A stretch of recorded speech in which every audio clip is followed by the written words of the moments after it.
चुपचाप घर से निकली और सीधे जंगल की ओर चल पड़ी। उसका मन बहुत भारी था, आंखों में उदासी थी और पैर जैसे कोई बोझ लेकर चल रहे थे। उसके मन में बार बार यही भावना आ रही थी, क्या जीवन का यही अंत है? क्या मुझे अपने कष्टों से हमेशा के लिए मुक्ति मिल जाएगी? विजयपुर राजमहल में उदासी छाई हुई थी। राजा चंद्रशेखर अपनी 20 वर्षीय बेटी मेघला को देख रहे थे, जो बेहोशी की हालत में थी। उसके पास राजगुरु थे। राजगुरु, क्या मेरी पुत्री ठीक हो पाएगी? मैंने राज्य के बड़े बड़े वैद्यों को दिखाया, लेकिन कोई फायदा नहीं हुआ। महाराज, आपकी पुत्री को एक विचित्र बीमारी है। इसका इलाज संभव है, लेकिन वह अत्यंत दुर्लभ है। तो फिर जल्दी से बताइए ना गुरुजी, इलाज क्या है? ध्यान से सुनिए महाराज। एक मायावी पक्षी का आंसू और एक गरीब मनुष्य का आंसू, जब ये दोनों एक साथ मिलेंगे तो वे एक दिव्य पुष्प में बदल जाएंगे। उस पुष्प को राजकुमारी के शरीर पर स्पर्श कराना होगा, तभी वे स्वस्थ हो पाएंगी। राजा चंद्रशेखर अपने मंत्री विश्वनाथ के साथ रूपपुर की ओर रवाना हुए। कुछ ही देर में वे रूपपुर पहुंच गए।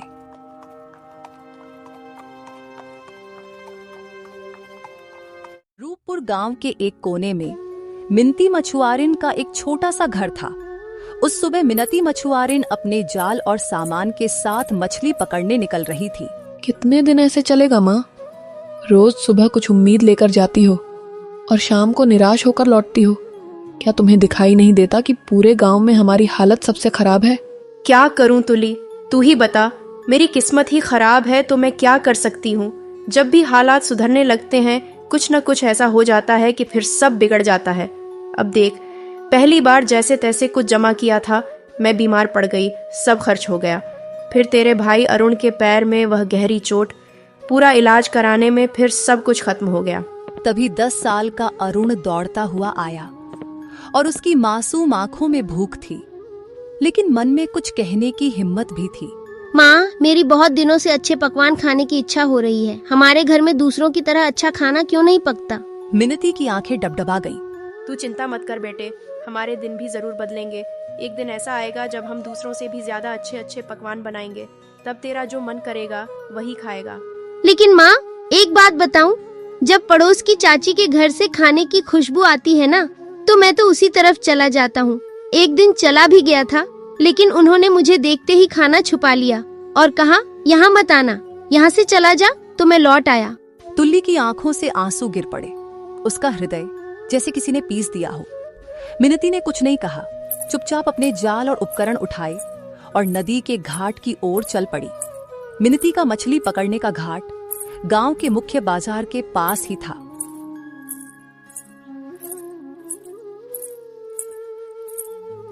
उस दिन जैसे ही उसने अपनी नाव खोली और जाल डाला, देर तक बैठकर भी कुछ ज्यादा मछली उसके जाल पे नहीं अटकी। बेचारी बहुत परेशान थी।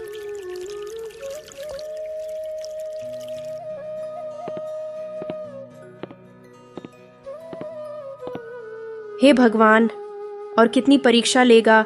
आज एक भी ग्राहक नहीं आया और ऊपर से घर की हालत, अरुण की मासूम बातें सब कुछ तोड़ रही हैं। तभी गांव का मुखिया वरुण दुकान पर पहुंचा। उसके चेहरे पर एक औपचारिक मुस्कान थी। हाँ मिनती, क्या हुआ? आज तुम्हारे हाथों में पहले जैसी जोर नहीं दिख रही। क्या बात है? मन भारी है क्या? हाँ प्रधान जी, अब आप लोग तो सब जानते हैं, फिर भी पूछ रहे हैं। मेरा परिवार बहुत बड़े आर्थिक संकट में है।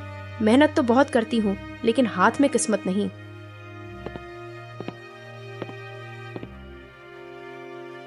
कुछ लोग ऐसे होते हैं जिन पर काल की छाया होती है और जो पूरे गांव को बर्बाद कर सकते हैं।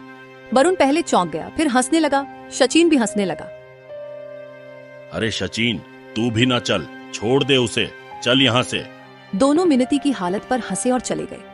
मिनती वहीं बैठी रही, आंखें आसमान की ओर उठाई। हे भगवान, क्या मैंने अपनी किस्मत खुद लिखी थी? क्या मैंने किसी का बुरा किया है? कभी चोरी, कभी बेईमानी। मैंने कुछ गलत नहीं किया, तो फिर मुझ पर यह दुख क्यों आया? क्यों? मेरे सपनों का दीपक बुझ गया। मेरी उम्मीदों की रोशनी बुझ गई। मैं धुएं में खो गई हूँ। कहीं कोई रास्ता नहीं दिख रहा। यह अकेलापन कब खत्म होगा? मैं आज भी खाली हाथ जाऊंगी। तुल्य उम्मीद लगाए बैठी होगी। मेरा तो घर जाने का भी मन नहीं कर रहा। मैं क्या करूं? मेरा बेटा भूखा होगा। शाम को मिनती थकी हुई घर लौटी। उसका चेहरा उदास था। जैसे ही उसने घर में कदम रखा, तुल्ली ने उसे देख लिया। अरे क्या हुआ माँ, आज तुम्हारा चेहरा इतना उदास क्यों है? अरे कुछ तो बोलो। मिनती की आंखें आंसू से भर आईं। उसने धीरे से तुल्ली की ओर देखा। अब तो गांव के सभी लोग मेरी बुरी किस्मत का मजाक उड़ाने लगे हैं तुल्य। और क्या कहूँ, आज तो घाट पर एक भी ग्राहक नहीं आया। हाँ, और ऊपर से प्रधान और सचिन, वे दोनों ही मेरी किस्मत पर हंसकर चले गए। मैं तुम्हारे लिए कुछ खाने का सामान भी नहीं ला पाई। तुल्य चुप हो गई। उसकी आंखें आंसुओं से भर गई। सुबह जब तुम घाट पर जा रही थी तब मैं भी तुम्हें कह रही थी, इसमें मेरी भी गलती है। मैं भी कभी तुम्हारा दुख पूरी तरह से समझ नहीं पाई। चिंता मत करो, भगवान सब ठीक कर देंगे। मिनती कुछ नहीं कहा। वह चुपचाप खाट पर लेट गई। उसके हाथ कांप रहे थे, लेकिन कोई आवाज नहीं निकली।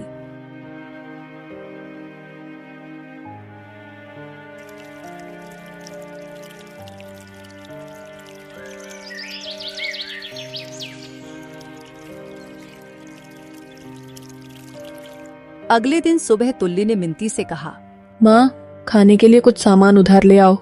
हमारे गांव की दुकान शायद तुम्हें कुछ सामान उधार दे दे। नहीं तुल्ली, मैं कल भी उसके पास गई थी। वह पहले मेरा पिछला उधार मांग रहा है। अब उसकी दुकान पर जाने में मुझे शर्म आती है। मुझे नहीं लगता कि हमारी हालत कभी सुधर पाएगी। ऐसे चलता रहा तो हमें यह गांव छोड़कर जाना पड़ेगा। वह जानता है कि मैं उधार लेकर वापस नहीं करती। वापस दूंगी भी कहाँ से? हमारे पास इतने पैसे होते ही नहीं। जो आता है वह खर्च हो जाता है। हाँ माँ, यह तो ठीक है। भगवान जाने कौन से अपराध की सजा दे रहे हैं हमें, लेकिन हमें उम्मीद रखनी होगी। हमारे भी दिन भगवान एक दिन जरूर बदलेंगे। यह बात तो मैं तुमसे 10 साल से सुन रही हूँ।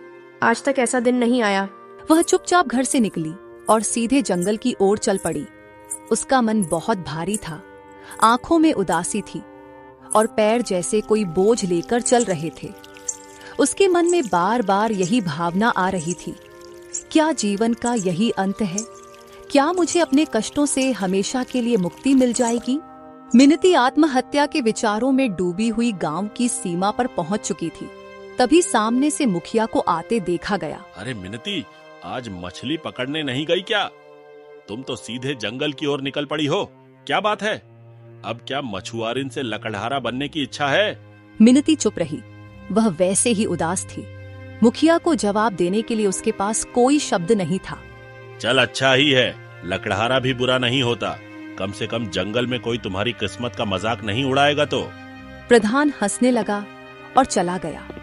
मिनती ने कुछ न कहकर जंगल के अंदर प्रवेश किया। मिनती अब थक चुकी थी। उसके पैरों ने जवाब दे दिया था।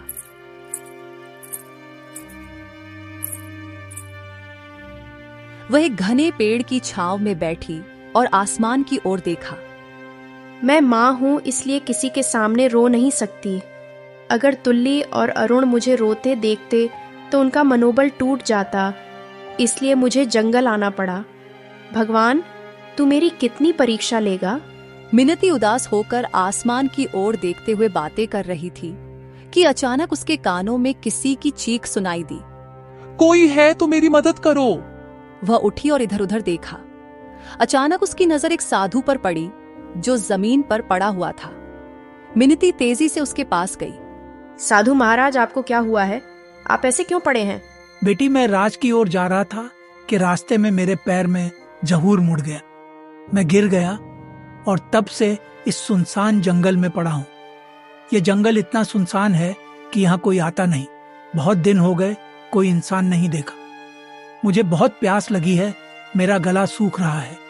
अगर जल्दी पानी नहीं मिला तो शायद मैं बचूंगा नहीं। मिनती डरकर तेजी से इधर उधर देखने लगी। शायद कहीं से पानी या कोई मदद मिल जाए, लेकिन वहां दूर दूर तक कोई तालाब दिखाई नहीं दे रहा था। महाराज बताइए साधु महाराज, अगर आप जानते हैं कि पानी कहाँ मिलता है तो मैं अभी ले आती हूँ। यहाँ से करीब 2 मील दूर एक तालाब है। तुम मेरे लिए वहां से पानी ले आओ बेटी। इतना कहकर साधु ने अपना कमंडल मिनती के हाथ में थमा दिया। थकी हुई मिनती देर न करते हुए उस ओर चल पड़ी जहां उसे अपनी आखिरी उम्मीद दिखाई दे रही थी। जंगल की खामोशी के बीच वह अपने थके हुए पैरों के साथ भी तालाब तक पहुंच गई। जैसे ही उसने कमंडल पानी में रखा, अचानक तालाब से धुआं उठने लगा। धुआं धीरे धीरे एक भयानक महिला का रूप लेने लगा। यह दृश्य देखकर मिनती के मन में डर और विस्मय की लहर दौड़ गई। तेरी इतनी हिम्मत कैसे हुई उस तालाब का पानी लेने की? क्या तुझे मालूम नहीं कि उस तालाब से कोई पानी नहीं ले सकता? देखिए, मुझे सच में मालूम नहीं था कि यह तालाब आपका है। मुझे माफ कर दीजिए, मैंने ऐसा कोई अपमान नहीं किया है। मैं एक डायन हूँ। अगर तुझे यह पानी चाहिए तो मेरी एक पहेली का जवाब देना होगा। अगर जवाब गलत दिया तो इसी तालाब में डुबोकर मैं तुझे मार डालूंगी। लेकिन हाँ, एक और रास्ता है जिससे तू बच सकती है। तू पानी न लेकर यहाँ से चली जा। न पहेली न मौत। मिनती गहरी सोच में डूब गई। एक तरफ साधु की प्यास और दूसरी तरफ मौत का डर। मैं यहाँ से पानी लिए बिना बिल्कुल नहीं जाऊंगी। मैंने किसी को पानी लाने का वादा किया है और मैं अपना वादा नहीं तोड़ूंगी। तो मेरी यह पहेली सुन। एक घर ऐसा जो हर तरफ से खुला है, जिसके अंदर रोशनी है, लेकिन कोई खिड़की नहीं, कोई दरवाजा नहीं, कोई दीवार नहीं और कोई जमीन नहीं। फिर भी सब कुछ उसमें समाया है। बता, कौन है वह? मिनती ने कुछ पल के लिए आंखें बंद कर ली। उसकी सांसें तेज और अनियंत्रित थीं, जैसे हृदय के भीतर एक तूफान चल रहा हो। लेकिन उसके चेहरे पर एक अजीब सी शांति थी, एक गहरी स्थिरता, जैसे वह अपने भीतर की रोशनी से सच को खोजने की कोशिश कर रही थी। भीतर की बेचैनी के बावजूद उसके माथे पर दृढ़ संकल्प की एक स्पष्ट रेखा दिखाई दे रही थी, जो यह संकेत दे रही थी कि वह हार नहीं मानेगी। वह है इंसान का मन, जो हर तरफ से खुला रहता है, जिसके अंदर रोशनी भी होती है और अंधेरा भी। न कोई दीवार न कोई दरवाजा, फिर भी उसके अंदर पूरी दुनिया समा जाती है। डायन कुछ देर चुप रही, जैसे मिनती के जवाब से हैरान थी। फिर अचानक वह जोर जोर से हंसने लगी, एक ऐसी हंसी जिसमें विस्मय, क्रोध और शायद कुछ खुशी भी छिपी थी। तू पहली योगिनी है जिसने मेरी पहेली का सही जवाब दिया है। जा, जितना पानी चाहे ले जा। आज तुझसे मिलकर मैं प्रसन्न हुई। मिनती ने अपना कमंडल ठंडे और साफ पानी से भर लिया। उसकी आंखों में एक चमक थी, सफलता और संतुष्टि की। फिर वह तेजी से लौट आई। पैरों में तेजी थी, लेकिन मन में शांति। वह सीधे उस स्थान पर पहुंची जहां साधु महाराज बेजान से पड़े थे, जैसे उनके जीवन की आखिरी उम्मीद केवल मिनती के लौटने से जुड़ी थी। लीजिए महाराज, मैं पानी ले आई। साधु पानी पीते ही मिनती को गहराई से देखने लगे। उनकी आंखों में विस्मय और आश्चर्य साफ दिखाई दे रहा था। बेटी, तुमने सच में इस तालाब से पानी लिया है? हाँ महाराज, आपने कहा था और मैंने पालन किया है। न मुझे लगा था कि तुम पानी नहीं ला पाओगी, क्योंकि मैं जानता था कि उस तालाब में एक डायन का वास है। जब भी कोई इंसान जंगल में आता है, मैं हमेशा उसकी ऐसी परीक्षा लेता हूँ।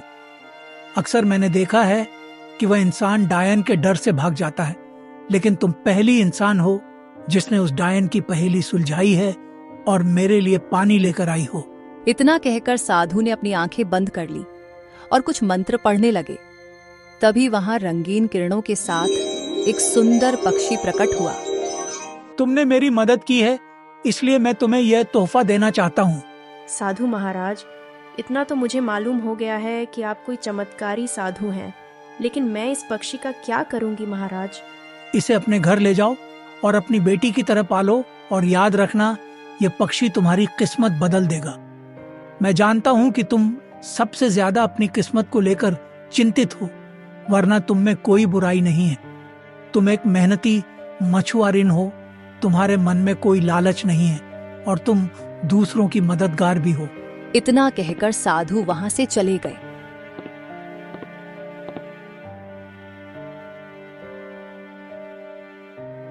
मिनती ने उस पक्षी को सावधानी से उठाया और अपने घर ले आई।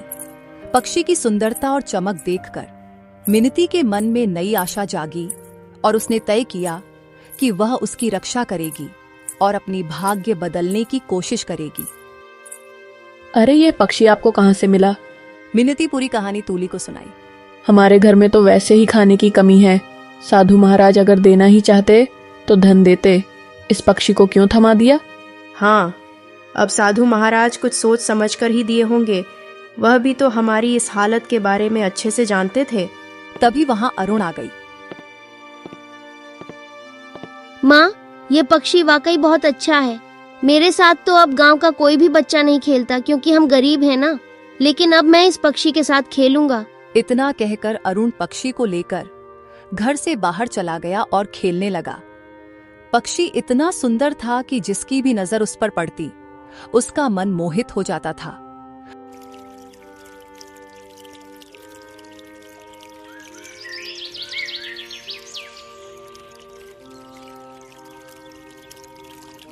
अगले दिन जब मिनती अपनी नाव पर जाने की तैयारी कर रही थी, तभी गांव का जमींदार उसके घर आ पहुंचा। आप तो जमींदार हैं, मेरे घर क्या करने आए हैं? इससे पहले तो आप कभी नहीं आए। मेरे जैसे गरीब के घर आपका क्या काम? हाँ, बात तो तुम ठीक ही कह रही हो मिनती, लेकिन बात यह है कि आज मैंने तुम्हारे बेटे को यानी अरुण को एक पक्षी के साथ खेलते देखा है। वह पक्षी वाह वाह बहुत सुंदर था, और तुम्हें मालूम है कि मुझे जानवरों को पिंजरे में रखने का कितना शौक है, इसलिए मैं वह पक्षी खरीदना चाहता हूँ। तूली यह सुनकर चौंक गई। वह कुछ कहने ही वाली थी कि माफ कीजिए, मैं वह पक्षी आपको नहीं बेच सकती। अरे भाई, मैं तुम्हें इसके अच्छे दाम दूंगा। आप मुझे जितने भी दाम दें, माफ कीजिएगा, मैं वह पक्षी नहीं बेचूंगी। जमींदार गुस्से में वहां से चला गया। आपने यह क्या किया? जमींदार हमें अच्छे दाम दे सकता था, हमारी हालत कुछ अच्छी हो सकती थी। मैं यह पक्षी नहीं बेचूंगी तुल्ली, क्योंकि यह पक्षी मुझे साधु महाराज ने भेंट किया है, और भेंट की हुई वस्तुओं को कभी बेचा नहीं जाता। मिनती और उसका परिवार पक्षी से इतना जुड़ गया था कि उसे छोड़ने की बात सोच भी नहीं सकता था। फिर कुछ दिन बाद एक व्यापारी वहां आ पहुंचा। अरे मीनाती, मुझे यह पक्षी बहुत पसंद आया है। मैं तुम्हें इसके मुंह मांगा दाम दूंगा। यह पक्षी मुझे बेच दो। आप मुझे चाहे उसकी कितनी भी कीमत दें, माफ कीजिएगा, मैं उस पक्षी को नहीं बेचूंगी। अरे तुम गरीब के गरीब ही रहोगे। तुम साधारण मछुआरिन हो, कुछ नहीं समझते। व्यापारी वहां से चला गया। तूली मिनती पर गुस्सा हो गया। जब से यह पक्षी आया है तब से हमारा खर्च और बढ़ गया है। पहले जमींदार को लौटा दिया और अब व्यापारी को भी मना कर दिया। क्यों नहीं बेचा इसे? तूली, पता नहीं क्यों मेरा इस पक्षी से अब एक खास लगाव हो गया है, और वैसे भी साधु महाराज ने कहा था कि इसे अपनी बेटी की तरह पालना है। अब यह मेरी बेटी जैसा ही है, और भला कोई अपनी बेटी को मुंह मांगे दाम पर बेचता है क्या? खुद सोच कर देखना। तूली यह सुनकर चुप हो गया और भीगी आंखों से हंसने लगा। धीरे धीरे वह पक्षी उनके परिवार का हिस्सा बन गया। दूसरी ओर विजयपुर राजमहल में उदासी छाई हुई थी। राजा चंद्रशेखर अपनी 20 वर्षीय बेटी मेघला को देख रहे थे, जो बेहोशी की हालत में थी। उसके पास राजगुरु थे। राजगुरु, क्या मेरी पुत्री ठीक हो पाएगी? मैंने राज्य के बड़े बड़े वैद्यों को दिखाया, लेकिन कोई फायदा नहीं हुआ। महाराज, आपकी पुत्री को एक विचित्र बीमारी है। इसका इलाज संभव है, लेकिन वह अत्यंत दुर्लभ है। तो फिर जल्दी से बताइए ना गुरुजी, इलाज क्या है? ध्यान से सुनिए महाराज। एक मायावी पक्षी का आंसू और एक गरीब मनुष्य का आंसू, जब ये दोनों एक साथ मिलेंगे तो वे एक दिव्य पुष्प में बदल जाएंगे। उस पुष्प को राजकुमारी के शरीर पर स्पर्श कराना होगा, तभी वे स्वस्थ हो पाएंगी। तो फिर बताइए, वह मायावी पक्षी कहाँ मिलेगा? मैं उसे किसी भी कीमत पर ढूंढ लाऊंगा। और गरीब की बात तो कीजिए ही मत। हमारे राज्य में गरीबों की कोई कमी नहीं है। आपने पूरी बात सुनी नहीं महाराज। अगर किसी गरीब को जबरदस्ती रुलाया गया तो वह आंसू व्यर्थ होगा। दोनों को अपने आप दिल से रोना होगा, तभी वह पुष्प प्रकट होगा। तो फिर क्या तुम्हें पता है राजगुरु कि वह पक्षी इस समय किसके पास है? हाँ महाराज, मैंने साधना के दौरान यह देखा है। वह मायावी पक्षी रूपपुर गांव के एक मछुआरिन के पास है। राजा चंद्रशेखर अपने मंत्री विश्वनाथ के साथ रूपपुर की ओर रवाना हुए। कुछ ही देर में वे रूपपुर पहुंच गए।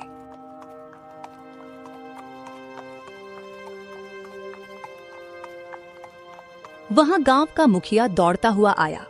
हमारे तो भाग्य ही खुल गए, राजा चंद्रशेखर पधारे हैं। मुझे तुम्हारी बातें सुनने में कोई दिलचस्पी नहीं है। बस इतना बताओ, क्या इस गांव में कोई मछुआरिन रहती है जिसके पास एक पक्षी है? हाँ महाराज, मिनती मछुआरिन है। पूरे गांव को पता है कि उसके पास एक पक्षी है और वह पक्षी किसी को देती भी नहीं है क्योंकि वह अत्यंत सुंदर है। मुखिया राजा चंद्रशेखर को लेकर मिनती के घर की ओर चला। मंत्री और स्वयं राजा को देखकर मिनती चौंक गई। क्यों, क्या तुम्हारे पास कोई पक्षी है? और क्या वह मायावी भी है? प्रणाम महाराज, प्रणाम। हाँ महाराज, मेरे पास एक पक्षी है, लेकिन मुझे नहीं पता कि वह मायावी है या साधारण। मेरे लिए तो वह मेरे बेटे जैसा है। वह पक्षी तुम्हें कहाँ से मिला? एक साधु महाराज ने मुझे यह पक्षी भेंट किया था महाराज। समझ गया, उस साधु ने तुम्हें एक मायावी पक्षी दिया है। चलो, मैं उसे खरीदना चाहता हूँ। क्षमा कीजिए महाराज, मैं इसे बेचना नहीं चाहती और बेच भी नहीं सकती। महाराज, यह इतनी ही मूर्ख है कि जमींदार ने भी इसे खरीदने की कोशिश की, मगर उसने नहीं बेचा।